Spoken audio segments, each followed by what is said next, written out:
Prologue 1. Maria, my childhood sweetheart who had always treated me with cold indifference, suddenly showed up at the door of my classroom. She was wearing a preppy-style dress, her gaze occasionally drifting in this direction, as if she were waiting for someone. When her eyes glanced over here, my heart leapt with excitement. It was obvious. She was here for me. However, just as I was about to go over and talk to her, a figure moved faster than me. Makoto, with a calm face, walked straight past. With just one look, Maria's face lit up with joy, and she eagerly trotted after him. My footsteps froze in place. At that moment, bullet comments popped up out of thin air, mocking me. What's this male supporting role even thinking? How could you possibly compare to the protagonist Makoto? An ordinary, overconfident man like you. Better not embarrass yourself. The next bullet comment followed. This male supporting role is a complete clown. Later he'll confess to the second female lead, Maria, only to be instantly rejected and slapped in the face on the spot. I was speechless. I fucking know already. How the hell could I still give her the chance to confess? I'm not stupid. Prologue 2. When people saw the fragile female supporting role setting up a stall on the street, everyone thought I would surely swoop in to redeem her broken self. Instead, drooling, I walked straight up and said, 1 order of grilled noodles, no chili. Grilled noodles refers to a type of snack where cold noodles are placed on an iron plate or charcoal fire to be grilled, and then eaten with added seasonings, she replied. All right, for the next 3 months, I said. 1 order of grilled noodles, no chili, she replied. All right. We repeated this conversation like machines. The bullet comments went wild with laughter. In this male supporting role's eyes, there isn't the slightest desire for beauty, only an obsession with grilled noodles. Who says sticking firmly to your choice isn't a kind of salvation for a street vendor? Ha ha ha. Main text. When I saw Willow at the snack street, she was standing behind a grilled noodles stall, wearing a simple white camisole, her face calm as she watched the hurried passers-by. The stall in front of her was completely empty, which made her look rather pitiful. I saw her, but my attention wasn't on her. It was on the fragrant grilled noodles. Saliva filled my mouth as I hurried forward and said, 1 order of grilled noodles, no chili. Hearing that, Willow lifted her head to glance at me and replied, all right. Her movements were skillful as she spread the batter and cracked an egg. With a crisp crack, golden egg liquid fell onto the flatbread. My eyes lit up immediately, and I praised, wow, your skills are pretty good. The girl's expression didn't change, but her hand trembled. Flipping the noodles too early, the wrapper tore slightly, but she reacted quickly, flipping it back within a second, and lightly hummed. No big problem, I replied. All right. The rest of the cooking went smoothly. After she packed it up, I paid and impatiently took a bite. The wrapper was chewy, the egg fragrant, with chopped scallions on top. Who could understand this? It was absolutely delicious. Originally, I thought that was it. But the next night, I found myself craving that flavor again. I frowned, hesitated for a second, and began to doubt the world itself. This is the drawback of being a supporting character. After one night, everything automatically resets. It's not that I had to eat it. With that thought, I felt justified in going back to the same snack street. It was summer, so the sky was still bright at 5 or 6 o'clock, but vendors were already out early. In the crowd, I instantly spotted that slender figure. The girl was thin, struggling to push her stall through the crowd. I couldn't wait any longer, thought for a moment, then walked over and said, let me help you. Perhaps she hadn't expected to see me again. Willow's gaze lingered on my face for 2 seconds. After a while, she finally spoke. Thank you. Her voice was clear and pure. I grinned, waved my hand, and said, hee hee, it's nothing. I'll take 1 grilled noodles, no chili, she replied. All right. After the stall was pushed back to its original spot, she began making noodles again, spreading the batter and cracking an egg, learning from yesterday's mistake. She didn't flip the wrapper too early this time. I eagerly watched her finish, scanned to pay, and once I got the noodles, I left without another word. Willow was speechless. Over the next 3 months, I often visited her stall. I heard from others that Willow's family wasn't well off. To help support them, she rarely attended evening self-study sessions, choosing instead to sell food at night to make ends meet. The teachers turned a blind eye to it. As for me, I was a day student, so after school I often passed by on my way home. 1 grilled noodles, no chili. All right. 1 order, no chili. All right. 1 order. All right. We repeated this conversation like machines. After a while, whenever I showed up, she would automatically start preparing the noodles. Just as I was happily waiting, a bunch of glowing bullet comments suddenly flashed before my eyes. Is this really what the so-called villain looked like as a teenager? She's gorgeous. I'm dying of laughter. I thought this male supporting role would try to redeem her. In his eyes, there's no desire for beauty at all, only a passion for grilled noodles. Who says unwavering choice isn't a form of salvation for a street vendor? Ha ha ha. I blinked, making sure I wasn't hallucinating from hunger. Villain. I looked at Willow again. The girl lowered her head, seriously checking the state of the noodles. Her brows and eyes were cool and distant, partly hidden under her air bangs, adding a faint sense of aloofness. Sensing my gaze, her hand paused. She looked up, her clear eyes shining brightly. I was speechless. Chapter 3. It was only then that I realized, for a girl selling grilled noodles, Willow was far too beautiful. Her eyes were long and narrow, with a small red mole beneath them, adding a touch of seductive charm to her otherwise cool demeanor. She did look a bit like a female villain, but the grilled noodles she made were ridiculously delicious. Smelling the fragrance wafting through the air, I swallowed my saliva and eagerly asked while staring at the noodles, when will they be ready? The bullet comments burst into chatter. Ha ha ha. The villain's flirtatious glance wasted on a blind man. That's how our foodie is, he loves beauties, but food always wins. Another comment popped up. This male supporting role is unbelievable. Who eats grilled noodles for 3 months straight? I skimmed over the comments, pursed my lips. No kidding. Seriously, no kidding. These grilled noodles made by the future female villain were truly amazing. Could it be that she became a villain in the future, by smuggling grilled noodles? As I was lost in random thoughts, a clear voice rang out by my ear. It's ready. I snapped back to reality. Looked at the steaming hot grilled noodles placed in front of me, the egg coating on the wrapper golden, sprinkled with black sesame seeds and fresh green scallions, with ham, lettuce, and pork tenderloin faintly visible inside, colorful and appetizing beyond words. I quickly thanked her repeatedly. And before even leaving, I impatiently took a big bite. Fresh off the grill was always the tastiest. Suddenly, I heard a soft laugh. Instinctively, I looked up, just in time to catch a fleeting smile on the girl's face. Seeing me notice, Willow didn't avoid my gaze. For once, she took the initiative to say something other than all right. She asked, "Is it really that delicious?" I replied, "Yours is really delicious." The words slipped out of my mouth without hesitation. Even a second's delay would have been disrespectful to the grilled noodles in my hands. But Willow seemed to have misunderstood. She stared at me intently, a shimmer of light flickering in her eyes, dazzlingly beautiful. Her lips moved slightly, as if she wanted to say something more. But just then, another customer came over and said, "Give me one with sausage, add egg and bacon too," while scarfing down my noodles. I helped advertise her stall. "The grilled noodles here are super tasty." The customer nodded without suspicion. "Is that so?"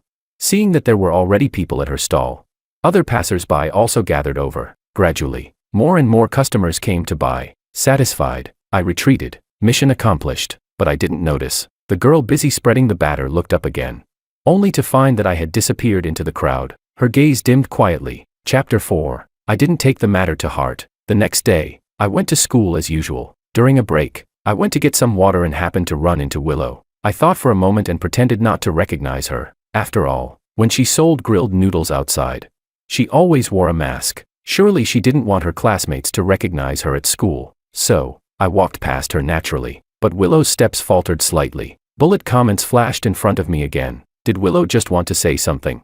LOL. Her lips were puckered so high. George the foodie has eaten her grilled noodles for 3 months straight. How could he not even remember her face?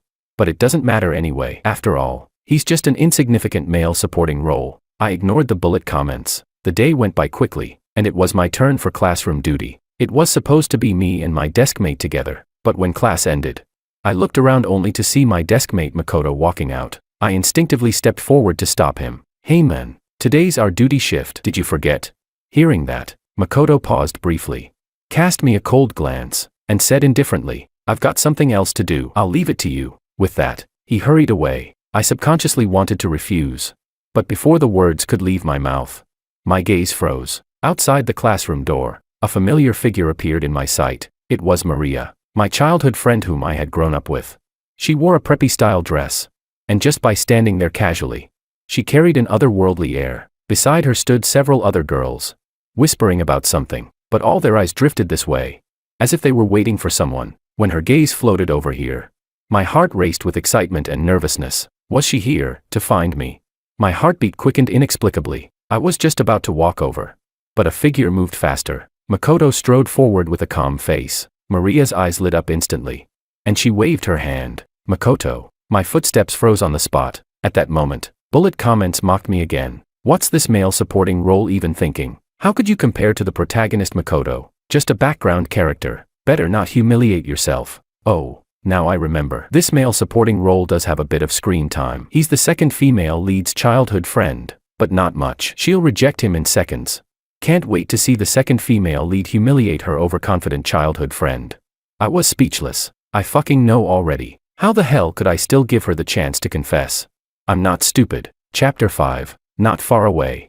Makoto didn't even glance at Maria. He walked straight past her, but Maria quickly followed in his steps. I stared. My hand at my side unconsciously clenched into a fist. I had known Maria for 18 years. It seemed like every time, I was the one waiting for her. I carried her school bag, moved her luggage, held her things, while she walked ahead with empty hands. Her pace never slowing. Impatiently urging, "Hurry up." I would grin foolishly at her, and trot along behind. Back then, I didn't know how to express liking someone. I only knew what online relationship bloggers said, that boys should show gentlemanly manners to girls, gifts, a sense of ceremony, emotional value, all maxed out, at that age of youthful awakening. It was so easy to blindly accept advice without questioning it, but in all these years, I had never seen that look on her face before, so cautious, so expectant, urgent, joyful. Liking someone, after all, is hard to hide. One glance is enough to give it away. I lowered my head. It was impossible not to feel disappointed. Silently, I turned back to the classroom. Today I'd need 2 portions of grilled noodles to comfort my wounded heart. In the corridor, Willow, who had been about to leave, stood frozen, staring this way, the light in her eyes flickering uncertainly. Chapter 6. After returning to the classroom, it didn't take long before almost everyone had left. In the spacious classroom, soon there was only me left. I finished cleaning the whole room, working up a sweat. Unknowingly, the sky had already grown dark. By the time I wrinkled my nose while throwing out the trash, washed my hands, and walked out of the school, the streetlights were already lit. The snack street was filled with all kinds of stalls. At a glance, I spotted quite a crowd already gathered in front of Willow's grilled noodles stall. Just as I was thinking of going over to buy some, a sharp male voice rang out. "Yo, isn't this our grilled noodles beauty, out here running your stall again? Hey, let me tell you guys, her family is dirt poor. I bet all this stuff isn't any good. Eat it and you'll probably end up with diarrhea." A few boys in school uniforms laughed as they grabbed at the food on the stall and tossed things around. One of them even kicked the cart. With a loud bang, the ketchup bottle fell to the ground and splattered everywhere. The passers-by quickly backed away. Within just a few minutes, the area around the stall cleared out, leaving it conspicuously isolated. Willow stood behind her stall, her expression cold. The group finished causing trouble but didn't leave. They deliberately sat down at another nearby barbecue stall to watch the show. The bullet comments exploded. People typed furiously. "These guys are awful. Just because Willow wouldn't let them copy answers during the exam, they're pulling this kind of stunt." Sigh. I don't think Willow can keep running her stall like this. Life will only get harder from now on. My mood was already bad, and this only made it worse. Furious, I wanted to rush forward, but then I thought again, alone, I probably wouldn't stand a chance. I glanced around, then randomly grabbed a few passers-by and pleaded. "Brothers, could you help me go buy a serving of grilled noodles from that stall? Just bring it back to me. I'll pay." The passerby didn't quite get it, but he agreed readily, saying, "Sure." They took my money and went to Willow's stall. Those troublemakers hadn't expected that after all this, someone would still buy food. They glared in anger, their eyes widening. But since I had found several people, they didn't dare recklessly rush up, and could only watch as Willow sold one serving after another. Then someone noticed me and shot me a vicious glare. I was still staring at the stall, and by the time I realized, that person had already walked up to me. Behind the stall, Willow had been busy, but as if sensing something, she suddenly raised her head. When she saw what was happening here, her pupils shrank sharply. Chapter 7. "Hey, do you like Willow or something?" A mocking, sarcastic voice suddenly drilled into my ear. I froze for a moment, then as soon as I turned my head, a fist landed squarely on my face. My jaw nearly dislocated from the blow. The pain made my eyes narrow, and I instinctively staggered back several steps. "Damn idiot, minding other people's business. Are you looking to die?" The man's voice instantly turned vicious and cruel. Rage surged up inside me, and I lunged at him, smashing an elbow hard into the back of his neck. He grunted in pain, but clung tightly to me, refusing to let go, and we wrestled into a tangled mess. The few others who had been sitting at the barbecue stall quickly rushed over to pin me down. The man wiped his bloody nose, then raised his fist to smash it into my face again. I couldn't break free, and instinctively turned my head away, yet the expected pain never came. The next moment, with a heavy thud, I opened my eyes to see the men who had been in front of me now sprawled on the ground. Willow stood there, her gaze shadowed and cold, clutching a rolling pin in her hand. With ruthless force, she brought it down on his head again. The whole scene froze. Everyone was stunned. Passers-by stopped to watch. Some even pulled out their phones to record. The gang finally reacted. One thug rushed forward and yanked Willow's ponytail, while another raised his hand to slap her. Just as I struggled with all my strength, someone shouted from a distance, "Already called the police." At those words, the group instantly panicked. They spat out a vicious threat, "Just you wait." Then they dragged their injured buddy, shoved through the crowd, and fled in embarrassment. Willow's body was still trembling slightly, but she bent down to help me up, her eyes full of worry as she asked, "Are you okay?" I quickly scanned her from head to toe to confirm she wasn't hurt, then gave a low grunt. "I'm fine. How about you?" The crowd dispersed, disappointed that the excitement was over. She shook her head. "I'm fine too." For a moment, neither of us spoke. When she lifted her eyes and saw the bruise on my face, her eyes turned red, but she restrained herself. Willow returned behind her stall. I stood in front for a while, watching, guilt gnawing at me since no one else came to buy food. The passers-by who had promised to help earlier had all left after the incident. After some hesitation, I said awkwardly, I can." Her soft voice asked, "Still just one serving?" I blinked. Then, remembering everything that had happened today, shook my head. "Today I'll take 2.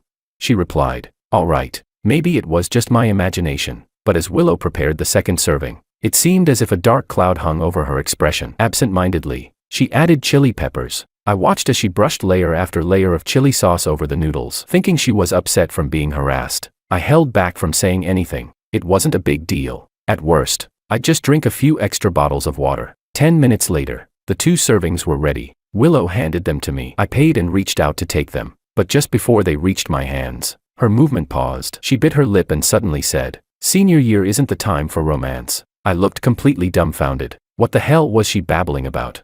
All I could think about were the noodles drenched in chili sauce, and how I needed to buy some water first. Distractedly, I mumbled, "I'll be going then." Willow was speechless. Chapter 8. The bullet comments were filled with discussion. Wait a second, what did she mean by that?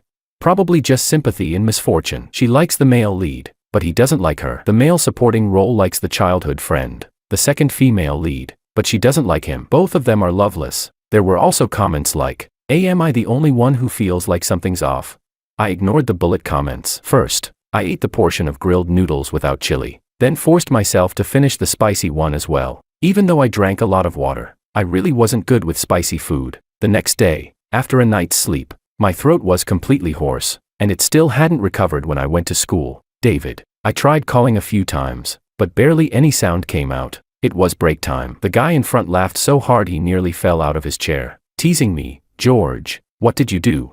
Makoto, sitting next to me, turned his head slightly and said, "Thanks for helping me clean yesterday." I was speechless. No need to thank me, I wasn't that noble, but on the surface, I forced myself to nod, rasping in a hoarse voice, "Don't mention it. After all, it was just a small matter. I wouldn't make a big deal out of it." Makoto fell silent for a moment, then suddenly stood up and walked out. He was always aloof, doing things his own way. I didn't think much of it, but after a while, he came back. The next second, a box of throat lozenges, 2 bottles of cough syrup, and a large cup of hot drink appeared on my desk. I froze. Makoto didn't look at me. He just sat back in his seat, picked up his pen, and began writing quickly. His voice was light as he said, "Consider it a thank you gift." I stared at the things in front of me, then looked up again. In an instant, Makoto's image became so much greater in my eyes. The frustration I had bottled up from yesterday suddenly melted away. He really was the male lead. So righteous, so generous. No wonder Maria liked him.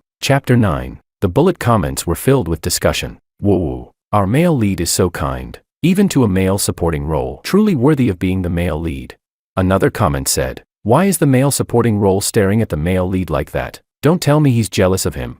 Others chimed in, "Exactly, he's definitely bottling up bad thoughts again, planning to take revenge on Makoto." As a guy myself, I can't stand men like that. If you like someone, you should give her freedom. Don't think that just because you gave her gifts, she owes you a relationship. If you ask me, holiday presents and daily transfers are things a man should do. If it were the girl I loved, I wouldn't be able to bear letting her suffer any grievance. The next bullet comment replied. That comment above, don't go too far. She doesn't have to accept if she doesn't want to. What kind of nonsense is wanting both ways? Seeing the bullet comments, I was a little speechless, but honestly, I did feel some envy toward Makoto. Makoto had good grades, a handsome appearance, and effortlessly won Maria's affection. How could I not mind at all? But to say I was harboring dark thoughts was going too far. What fault was it of Makoto's that Maria liked him? Why would I ever take revenge on him for that?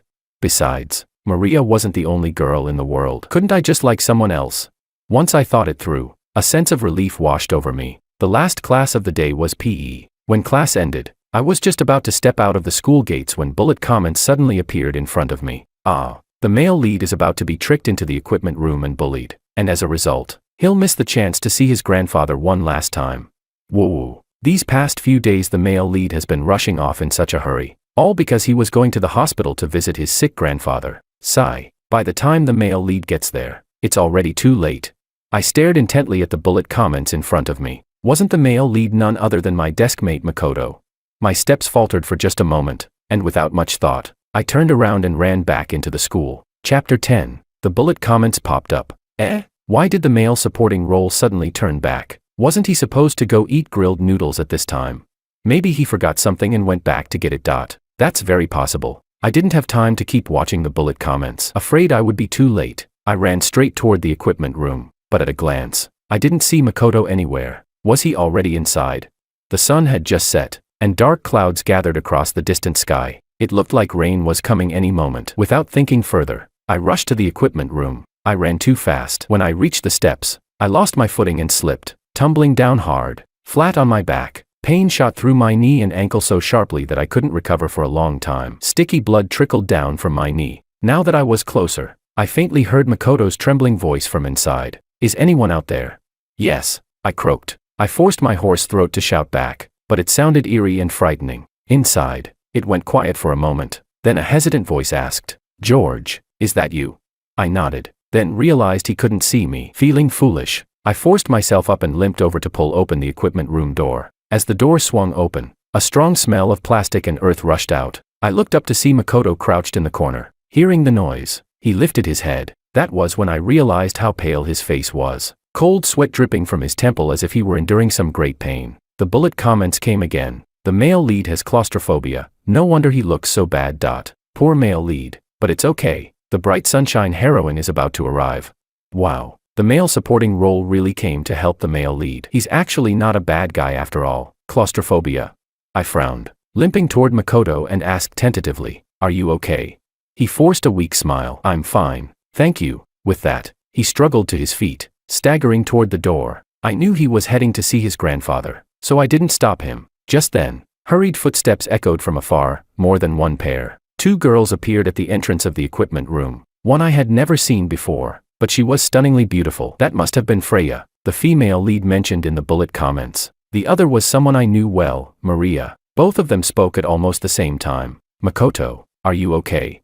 Makoto frowned, waving his hand as he tried to push himself forward. But before he could take a few steps, he suddenly collapsed forward, losing consciousness. The two girls panicked. Freya rushed to support him, clumsily lifting him and urging, Let's get him to the hospital. Maria quickly moved to hold up his other arm. I opened my mouth to call her, but my throat failed me. All that came out was a raspy breath. Maria. It seemed she heard something, because Maria glanced back. But at that exact moment, thunder cracked loudly across the sky. Before I could try again, Maria turned away and said, Don't get caught in the rain. Let's hurry. Freya replied, Okay. Their figures quickly disappeared into the misty rain. Chapter 11. The bullet comments scrolled by. Why do I feel like the male supporting role is so pitiful? He clearly came to save the male lead, but everyone ignored him.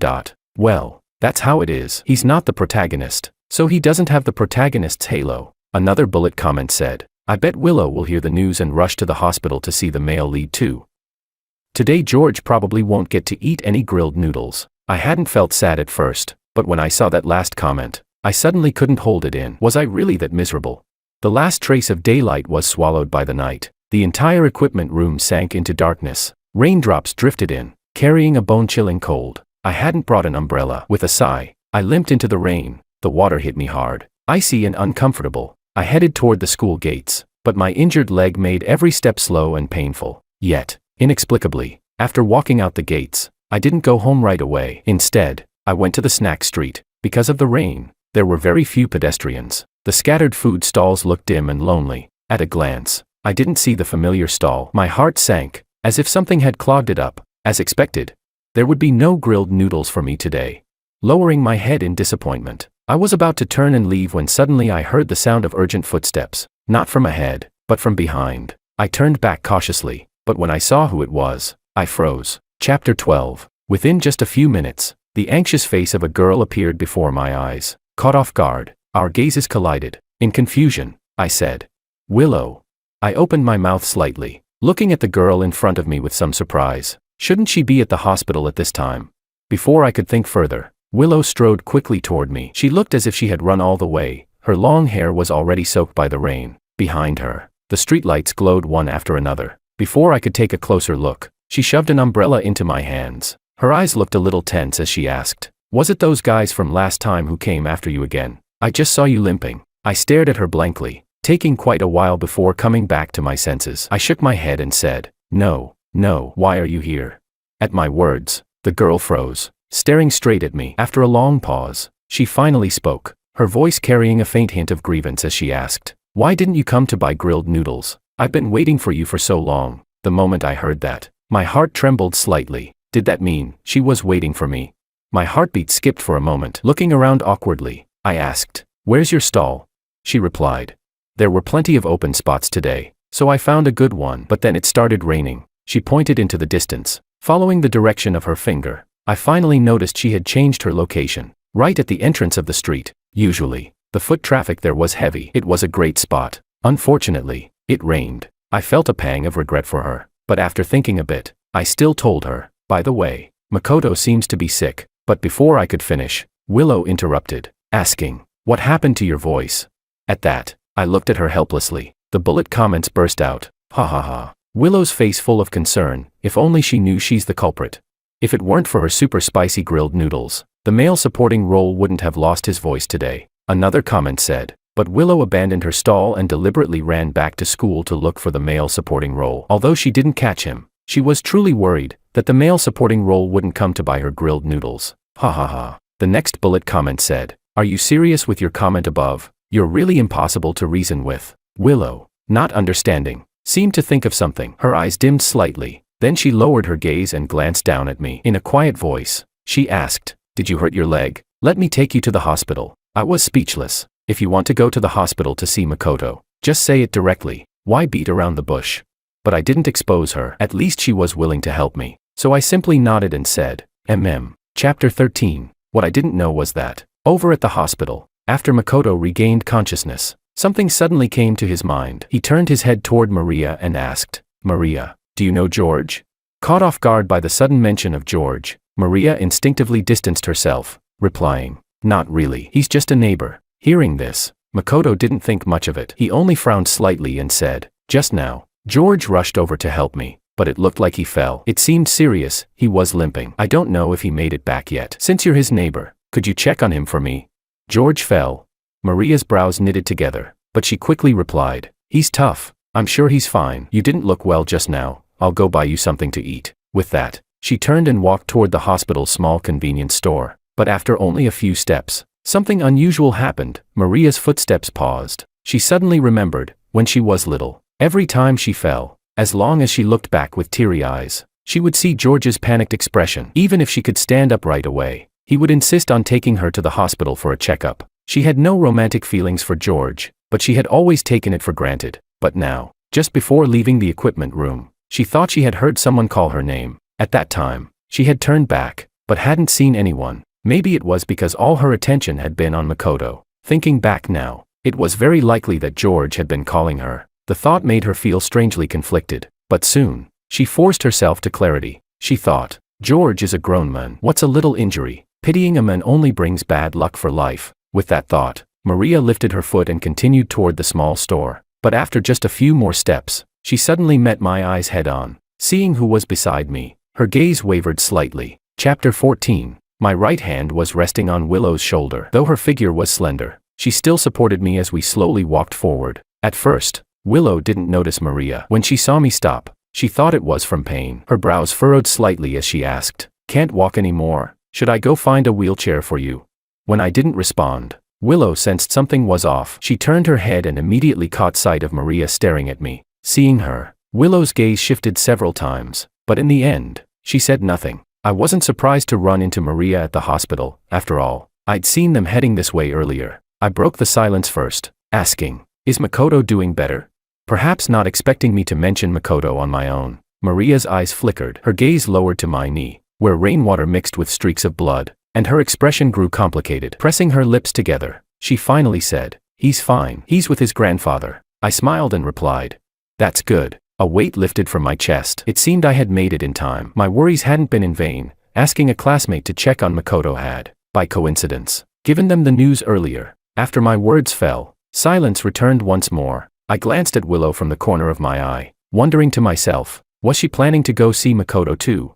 Before the thought even settled, Willow said, "Done asking, then let's go." Her clear voice rang in my ears. Puzzled, I turned my head, only to meet a pair of dark eyes. Before I could say anything, she slipped her arm through mine and said in an affectionate tone, "Let's go." The girl pressed close to me, carrying with her the savory scent of grilled noodles. I couldn't help swallowing, then immediately felt embarrassed, quickly pretending to be busy looking at the hospital scenery. Because of that, I missed the faint blush on her ears, and the slightly provocative look she cast at Maria as we passed. Maria was speechless. The bullet comments flashed wildly across the screen. Did I imagine it? Or was there something unusual in Willow's look just now? Anyway, I think the two of them look good together. I'm officially a Willow x George fan now.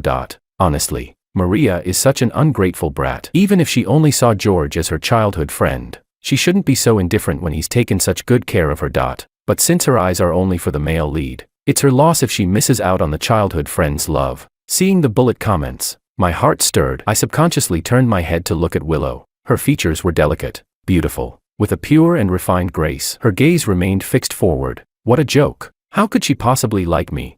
Chapter 15. By the time the bandaging was done, it was already 7 or 8 o'clock. I sat on a chair in the hospital lobby, watching her run around for me, and felt a bit guilty. I said, your stall is still out on the street. You should go back. Don't worry about me. I'm fine now. I'll head home soon." But she shook her head. "Missing one day of work doesn't matter." She sat down next to me, staring at the gauze on my knee. "Why don't I just get a wheelchair and push you back?"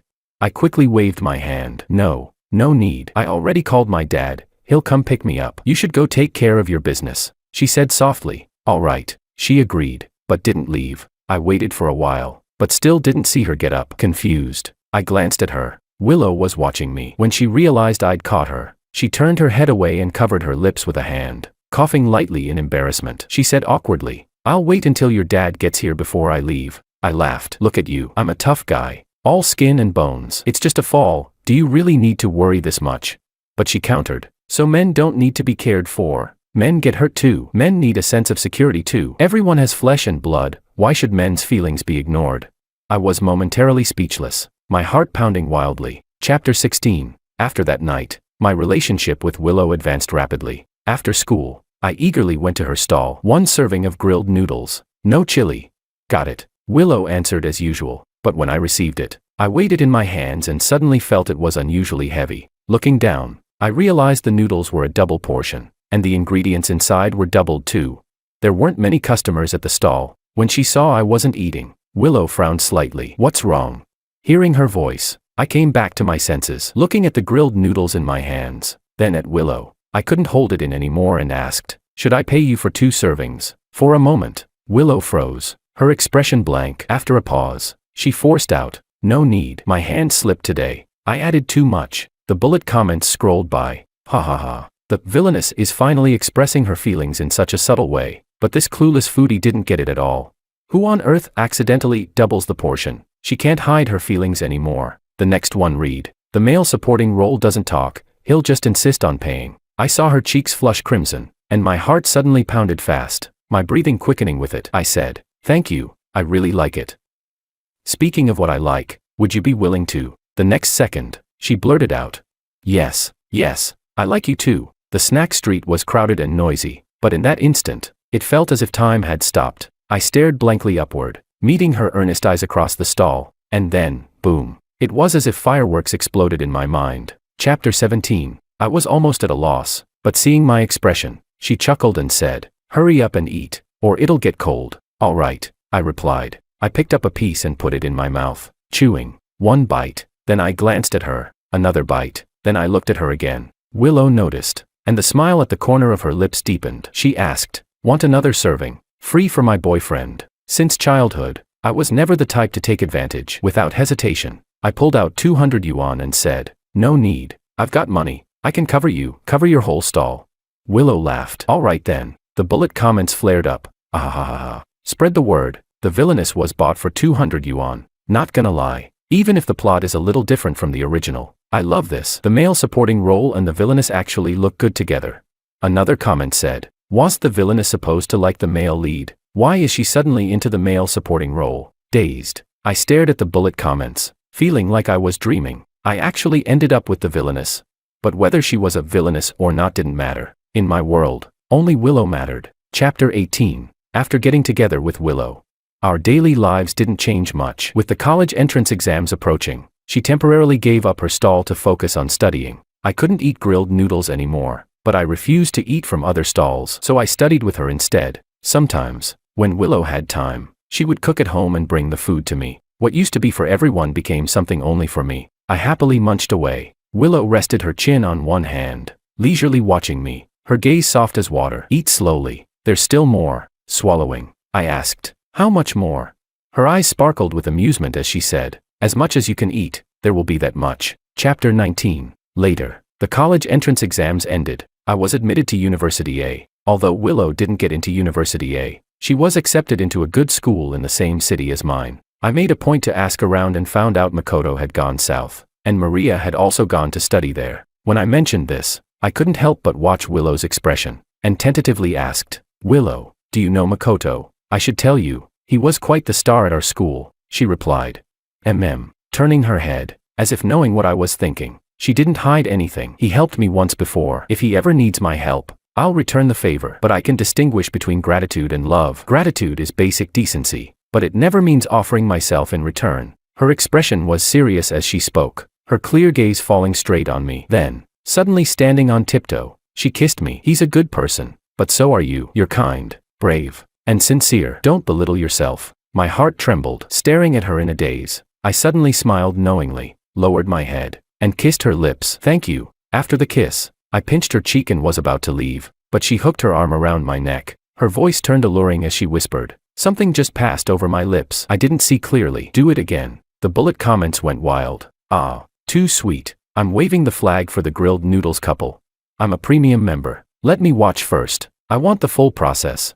Chapter 20. College life was busy and fulfilling. I heard that Makoto didn't end up with either Freya or Maria. He devoted himself to medical research, determined to develop a special medicine to treat the same illness his grandfather had suffered from. Maria stayed by his side all along, but their relationship never progressed further. But I no longer cared. I was busy building my own business. Of course, not in the grilled noodles trade. I majored in artificial intelligence, and the intelligent program I developed became a nationwide sensation as soon as it launched. Still, when I came home, I could always eat the grilled noodles Willow made just for me. Smelling the aroma as I entered the house, I wrapped her in my arms. Looking at the noodles simmering in the pot, I couldn't stop drooling. I praised, "Yours are still the best." Willow's lips curved slightly as she replied, After dinner, her soul-stirring, seductive gaze fell upon me. I immediately sensed trouble and quickly said I needed to work late. But the next second, she straddled my lap, lightly biting her finger. With eyes full of alluring charm, she whispered,